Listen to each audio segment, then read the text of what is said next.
The UK is about to spend £15 billion upgrading 5 million homes by 2030. Yet, a National Audit Office report just found a large share of the insulation we've already paid for is failing. In some cases, making places worse off than they were before, with damp and mold being left behind. Welcome to Angel Insights, the show that goes deep into the UK startup ecosystem. I'm your host, Tom Britton, and on today's episode, I'm delighted to be joined by Lucy Lyons, co-founder and CEO of Kestrix, which has been described as the Google Maps of heat loss. On this episode, we'll take a look at the technology developed by Kestrix, their business model, and we'll get to the bottom of if EPCs are worth saving or scrapping. But that's enough from me. Let's welcome Lucy to the show. Lucy, it's absolutely a pleasure to have you on the show. Thank you so much for joining us today. Really a pleasure to be here. Thank you, Tom, for having me. Before we go into the business of Kestrix, I want to go back a bit. You grew up in the US, in Boston, and you studied urban politics and urban design at NYU before doing your master's at Oxford. Take us through your history prior to Kestrix, and then what led you into that fateful Carbon-13 program? Growing up, I had a dad who was an entrepreneur and a mom who was also an entrepreneur, but really cared about the world and making a difference. So when you have a dad who says you need to make a lot of money and a mom who says you need to make a difference, you kind of try to figure out a way to both. But I think making a difference was always the thing that drove me first. So I studied politics with the idea that I could maybe become a diplomat or maybe become a journalist and tell stories that could move people. Shortly after my bachelor's degree, I studied at NYU, but I did this really interesting program where you study abroad for 2 years. So I got to live in Florence for a year in Italy, and then my third year I spent in Berlin, Germany. And I just loved Berlin. So I was trying to figure out a way to go back, thought I could learn German, again, maybe become a diplomat. But turns out when you move to Germany, the only job you really can get as a non-native speaker in Berlin is on the startup scene. So I found myself in a climate tech or climate tech adjacent startup. Now, this was really interesting because I hadn't studied business, hadn't studied entrepreneurship, kind of had told my dad, sorry, I'm going the mom path. I'm not interested in that. But the first job I got was an internship at a small startup. But I didn't really know how small it was until I got to the office and the guy who hired me handed me the keys and said, I'm moving to Paris. Good luck building this company by yourself. Now, at the time, my visa was tied to this job. So I had really no option other than to make it work. So I, kind of looked up how to build a company on YouTube and tried to break this really complex thing. Sorry, the guy that hired you left, and you were then the only one in the office. So the startup was just you. Yeah, basically. I mean, he pitched the idea to me. I said it sounded great. I had lots of ideas around it, but he had other stuff to do, I guess. So he said, you can have 1 hour with me every 2 weeks, where you update me on your progress and you ask for my help. Other than that, available. Wow. So it was a lot of freedom for a 22-year-old, A good especially. learning opportunity. Extraordinary learning opportunity. I guess to fast forward, it was the greatest gift anyone ever gave me because a couple months in, I had a lot of probably still more questions than answers about how I was going to build the company, but I realized I was just having the time of my life. I loved the process of going from sort of 0 to 0. I loved figuring out what this company's mission and vision was and then talking about it to people and seeing them get excited. And although it didn't work out, it helped me realize that I want to build massive companies that have the potential to change the way that old dirty systems operate, make them more sustainable, and hopefully make some money in the process, That, which in a really cheesy way is making both of my parents happy. that does sound like a great gift. What was the idea for that business? I know it didn't pan out, but Gosh, it's a whole other podcast. It was a company that turned your body into a tree when you die. yeah. So it was a more sustainable funeral alternative. And really, I guess the vision was a more sustainable way to leave the world that's more reflective of your values if you're maybe spiritual but not religious. Turn graveyards dedicated to death into forests dedicated to life. There are a couple of companies actually working on it now. It's become a little more mainstream. And so you had this experience, you were young, you were given the keys, you were trying to start a business and it didn't work out, and you realized, you know what, I want to do this again. After that startup, went to work at a B2B carbon accounting SaaS platform. We were one of the first to market. It was called Plan A. Really, it was around this idea of, okay, business can be maybe not a force for good, but at least can do no harm if we build tools to help businesses understand their impact and reduce it. So that was really my sort of fixation. I thought I want to build in this space of, helping businesses become more sustainable, which really doesn't sound very novel now, but in sort of 2019, 2020, it was a new thing. So went to work at Plan A. They went from 8 people to 35 people overnight. And I was their first sales team member under the chief commercial officer, the first line of defense for customers. So I had the great pleasure of learning about customer problems all day. And we spoke to really anyone, any business that had a carbon accounting need. After that, I thought, okay, if I want to build something, I better sort of grow my network and take a step back. I also just love learning and reading books about things I'm interested in. So when I got the opportunity to go study for my master's in sustainability and enterprise, I took it. And it was really off the back of that master's that I felt like I had a really good sense of the problem space in net zero and sustainability, which at the time was just booming. So I found my way to Carbon 13 really with this information from my previous experience. I knew I wanted to build something. I knew I wanted it to be huge, and I knew I wanted it to make a difference. But I think the biggest thing I learned from my experience, both in the first startup where the guy handed me the keys and in the second startup where I saw the team grow very quickly, is at the beginning, it's much less about what you do and much more about who you do it with and your ability to sort of resolve conflict with that other person or those other people. And And your that, shared, of yeah, course, as you know, is so important for Carbon 13. Great exactly. transition. Oh, Because as we exactly. know, the first part of Carbon 13 is, the Love Island for climate tech companies, as Nikki D calls it, where it's all about storming and finding the right person to work with more than the idea, at least to start. So you ended up on the program at Carbon 13, and talk me through that part of the process as it is so key to the journey.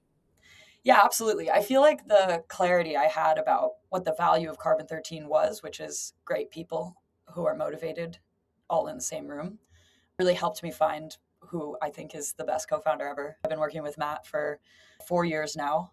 We didn't know each other, of course, when we started working together. And I think a lot of investors or, maybe people thinking of joining a team see this as a risk. But I actually think it was fantastic. I found Matt in a speed dating event. We had really no ostensible overlapping interests, but what I was really focused on is, can this person listen? Is this person thinking big? Is this person all in? And Matt was all three of those things. His version of the story is that in the speed dating event, I said I wanted to work on supply chain, so he moved me to the bottom of his spreadsheet. Of course, he had a very big, organized spreadsheet. I didn't have that of all the people in the program. But yeah, what struck me about him was that he really listened before he spoke, and I think this was a space where everyone's trying to kind of get their word in, get their idea out. You could tell he was thinking carefully. And so I very directly sort of approached him and said, I'm interested in co-founding with you. He was also looking for a CTO because he was sort of between commercial and technical as a career product manager. He'd spent 10 years at Google. So he could have gone either way. But I saw in him a passion for tech and a real passion for sort of this concept that he was incubating, which later became Kestrix. I like that idea. Not necessarily opposites, but pulling the two people together who initially thought not going to work, and then now it's 4 years later working out. Talk me through Kestrix then. You said he was incubating the idea. What was the idea initially, and then we'll go into how it's evolved. The idea for Kestrix was Matt's originally. He grew up with his parents renovating homes around him and studied physics and computer vision. So he's an engineer at heart. And at the start of Carbon 13 had 2 small children and was really asking himself the question, what can I personally do about climate change? And the thing he knew best was buildings. And the building he lived in was his own house. So he thought, how can I make this house more energy efficient? And despite having this background in physics and despite having grown up with his parents working on houses around him, he could not figure out for the life of him what the first best thing to do to make his house more energy efficient was. So he, as a hobbyist drone pilot as well, sort of took matters into his own hands and he flew a drone over a house.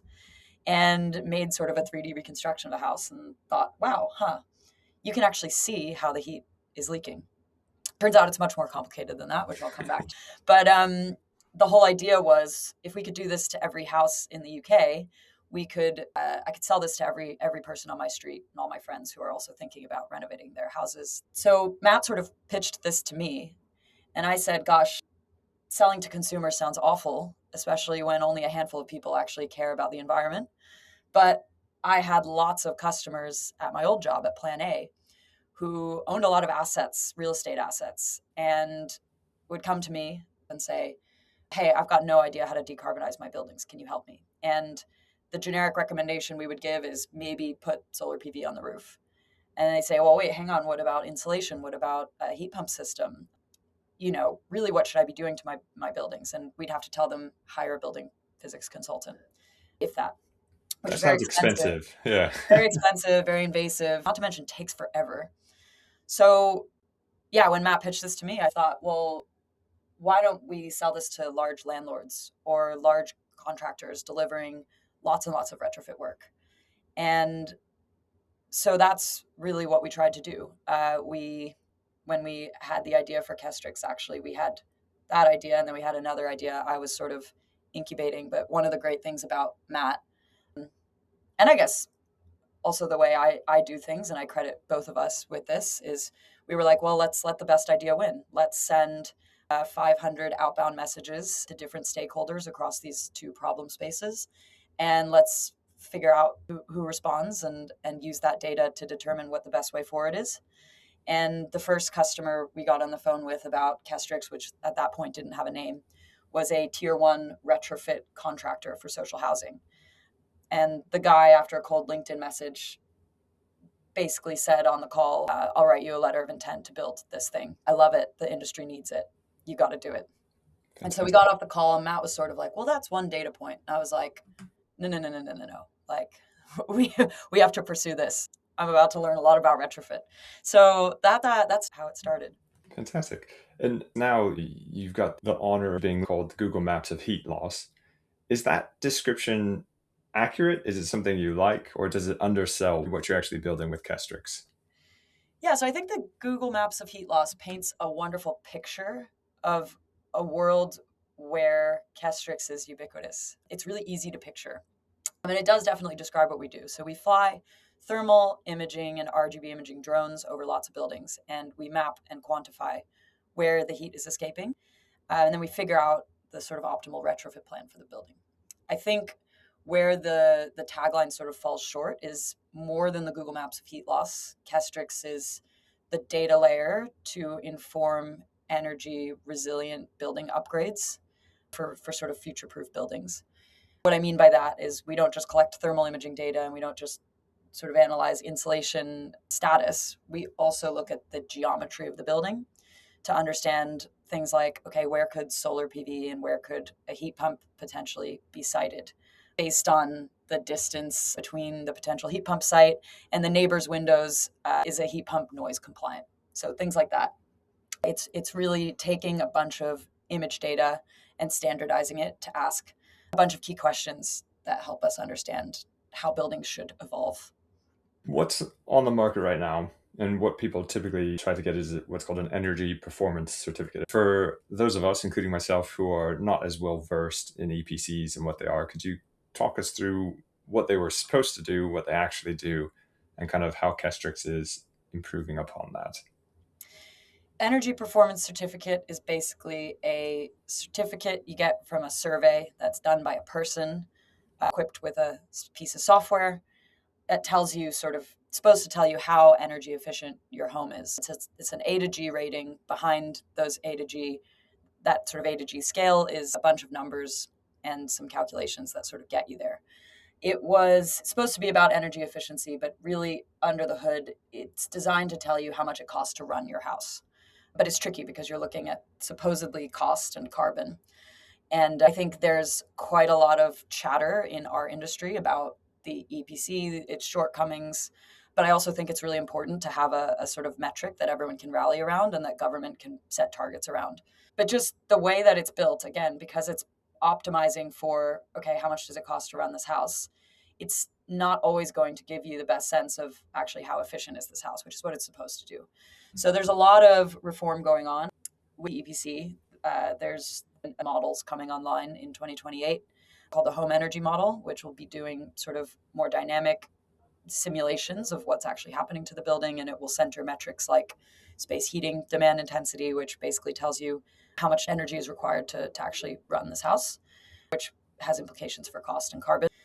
You authored a white paper looking at retrofit outcomes with the Peabody Trust. You found out what was going on and happening in homes that had already been insulated. So these are homes where potentially government schemes had paid for upgrades to insulation and such, and you flew over them and found some interesting insights. Are you able to share with us a bit more about those findings? Yeah, definitely. So just to start with why this matters and why you would do the work of trying to verify retrofit outcomes. If insulation is installed incorrectly, not only do you run the risk of not actually getting the energy savings that were intended, and then therein the carbon savings, you run the risk of having unintended consequences like damp and mold, which have really adverse sort of knock-on health impacts. Not to mention like the property, it just doesn't look great. So I think the idea here was off the back of a National Audit Office report that showed a really high rate of failure for exterior wall insulation. Peabody was interested in, okay, how can we use this technology to assure stakeholders, so residents, senior management, whomever is sort of scrutinizing that the insulation has actually worked as intended, number one, and number two, there aren't sort of other missed errors in the data, or sorry, in the walls that the data reveals. So yeah, we flew over Peabody before they did loft insulation top-ups, and then we flew over Peabody's homes after they did loft insulation top-ups. And we were able to not only correctly isolate that loft top-ups had happened, but sort of understand the before and after energy performance such that we could estimate the potential savings for the resident. And then by extension, estimate the CO2 reduction potential. So yeah, Peabody, I suppose, was interested in this not only to see if Kestrix could correctly isolate that, but also to see what else we could see. So I think we spotted some other interesting sort of thermal anomalies. I think there was some thermal bridging at the lintel of the window, which is just, it's useful for Peabody to know that there are things sort of hiding. And that's an example of, okay, if you've done an EPC assessment, that's not necessarily something the EPC assessor would have seen. And it may not be possible for Peabody to take immediate action on this, but at least now they know they have almost like a building passport that tells them, okay, if they go and do a kitchen repair there, that's probably also something that they should look at. Yeah, I think on a micro level for the housing provider, they can use this to hold their contractors to sort of a higher standard. There are mechanisms that the sector's quite keen on around sort of pay for performance. So making sure that contractors get paid well for doing a really good job, which incentivizes them to do a good job. And then I think for the sector and potentially the government more broadly, just like actually making sure that government money is well spent is a priority. Well, you mentioned government money. There's a lot of government money going into the space. So I think it's the Warm Homes Plan commits about 15 billion to upgrading, what is it, 5 million homes by 2030. Given what you've seen so far, obviously there's a positive impact of the work being done by it, but could it be done better? Or are there, what are some of those other lessons that you're learning along the way that would help ensure that money is used most efficiently? Yeah, so I mean, a combination, I think, of sort of technology improving, but also insulation getting a bad rep through this, what the National Audit Office exposed last year, just means the government is really picking sort of heat pumps and solar as the horses to back. And there's a few ways they're doing that. They're shifting they've shifted the structure of the minimum energy efficiency standards regulation to give housing providers more optionality with how they hit EPCC targets. And also the sort of incentives for heat pump and solar are really favorable. So the sector is definitely moving more towards, we're just going to upgrade the energy assets first and then do the insulation. Whereas a couple of years ago, there was this general consensus that fabric first or worrying about the fabric or insulation of the building first was the way to go. So I think it's challenging because, yeah, it's a real 180 from where we were before. My overall thoughts on it are every house is different. Some homes can take a heat pump right away. Some homes are not suitable for a heat pump but could have solar. And some homes need a combination of, solar, battery insulation, or heat pump insulation. And if you don't have solutions that can quickly show you what's the best pathway for each home, you are going to end up having a bit of spray and pray. So Kestrix can play into that so that housing providers can use technology like ours to understand really what's the best thing for each home in a much more scalable way than sending a million people with clipboards to make that diagnosis house by house. You've given us a fantastic picture of the technology and the capabilities of it. I'm curious, though, how the business model works.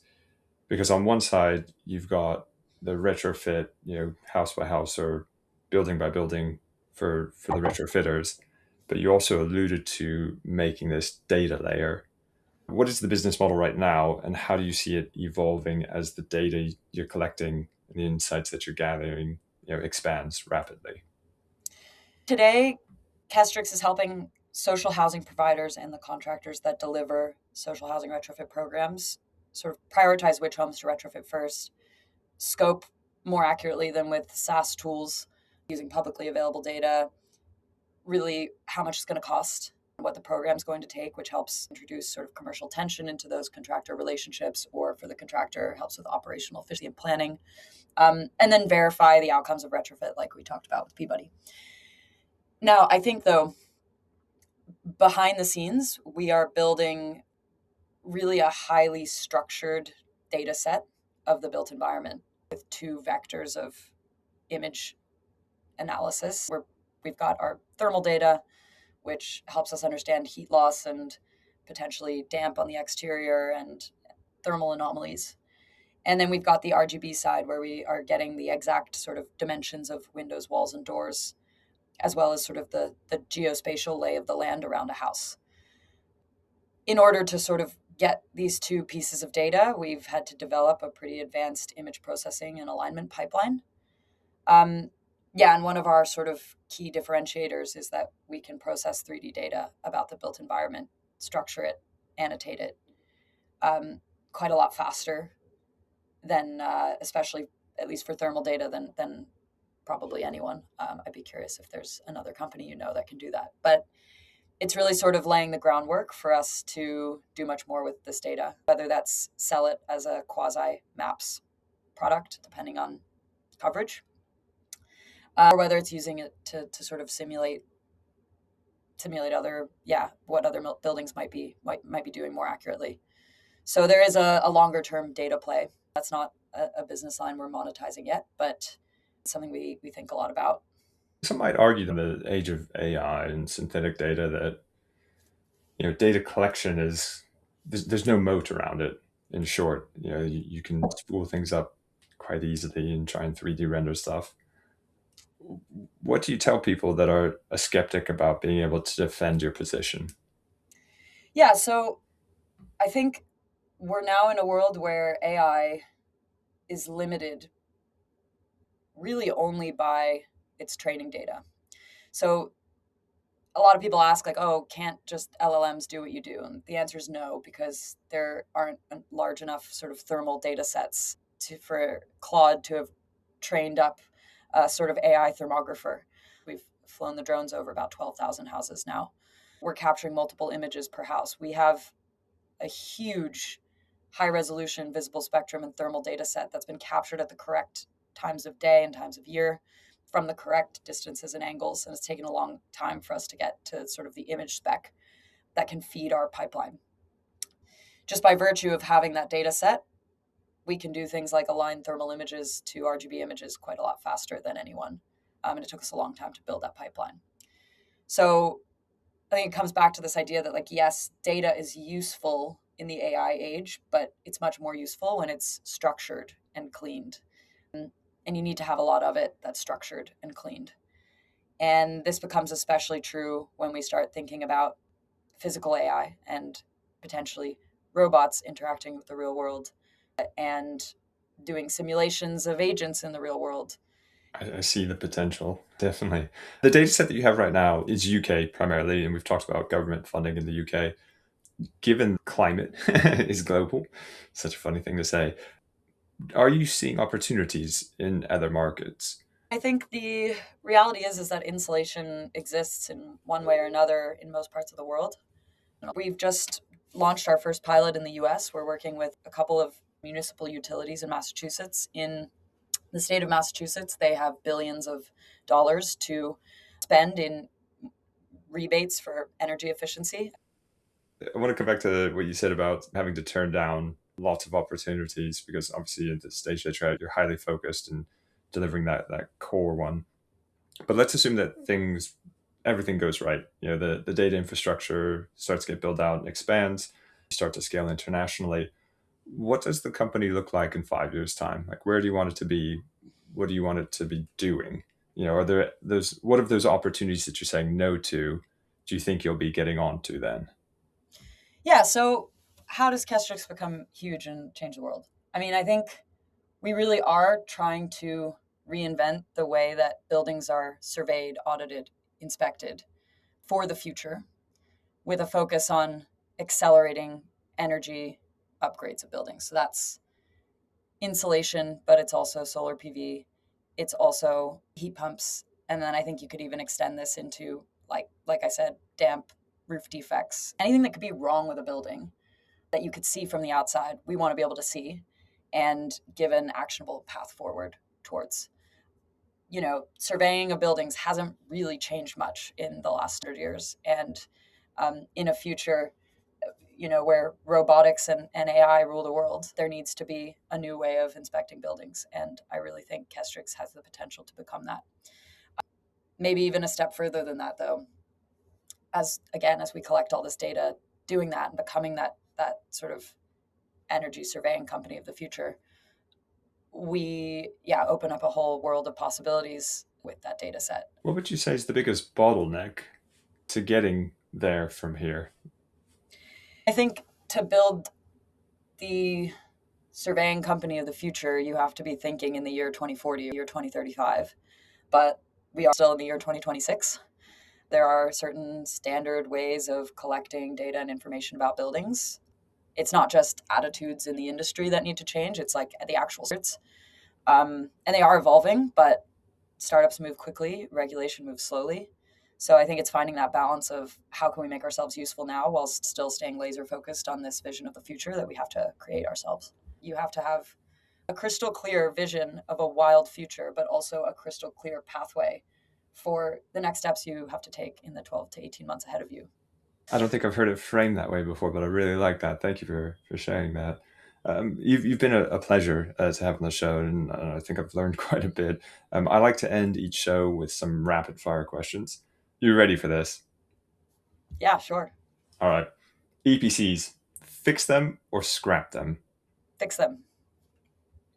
Not what I expected, but thank you. How would you fix them? Follow on question. Make them flexible and amenable to technology. Well, I'd say inputs from innovative technologies. So, for example, don't override them and make Kestrix the standard. Just make sure that a technology provider like Kestrix's data, as long as it's validated, can fill into them and let the efficiencies that creates benefit the market.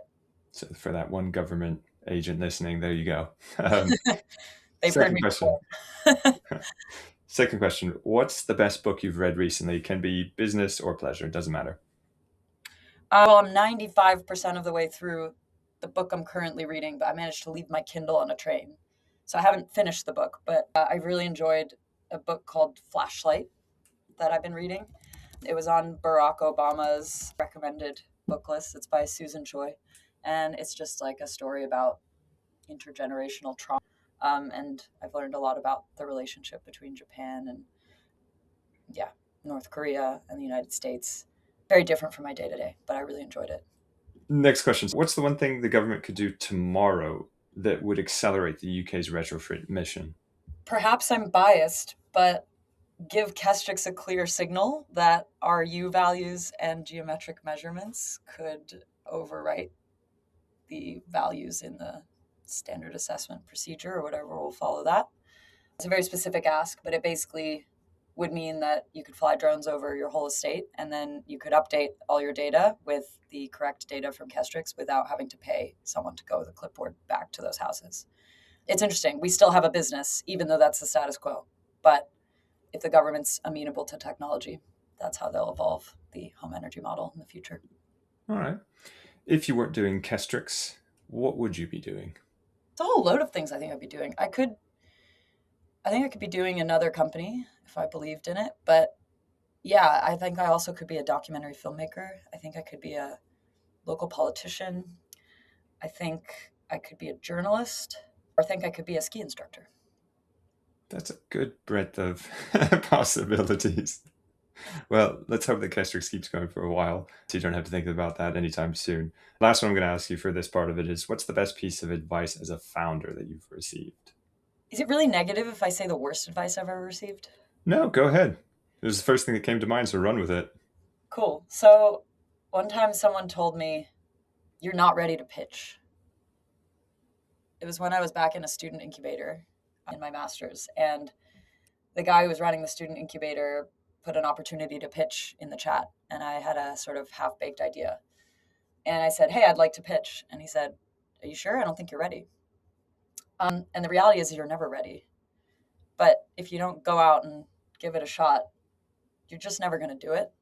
And I think that's what separates entrepreneurs who make it in some respect, or at least get out there and start doing their business full time for multiple years, from the ones who don't. Doing things before you fully feel comfortable or fully feel ready is probably the inverse of that. No one ever gave me that advice, but I remember it really didn't sit well with me when that guy told me I wanted to pitch.